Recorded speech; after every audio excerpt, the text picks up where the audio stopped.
Pracovní desky a rozdíly, které byste měli znát. Začnu laminátovou pracovní deskou, protože proti ní vlastně vůbec nic nemám, je to základní varianta. Když si uvědomíte, z čeho je vyrobená, tak vám asi dojde, že když na ní budete krájet bez prkínka nebo vám na ní spadne něco těžkého, tak se to na ní podepíše. Na druhou stranu, když se k ní chováte normálně, používáte prkénko a nedáváte na ní horké věci, vydrží vám roky.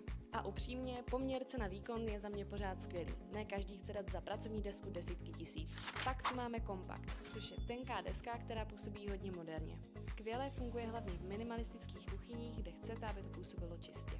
Můžete do ní zapustit varnou desku nebo udělat spodní montáž dřezu. Na druhou stranu je to tenčí materiál, takže práce s ním je náročnější a ne každý truhlář ho miluje. Umělý kámen je za mě takový zlatý střed, když chcete něco hezkého a zároveň odolného. Působí čistě, nemáte tam žádné spoje a zvládne běžný provoz bez problémů. Navíc si můžete hrát s tloušťkou desky, což má velký vliv na celkový vzhled kuchyně. Jen je potřeba počítat s tím, že už jsme v té vyšší cenové kategorii. Potom tu máme desku z masivu.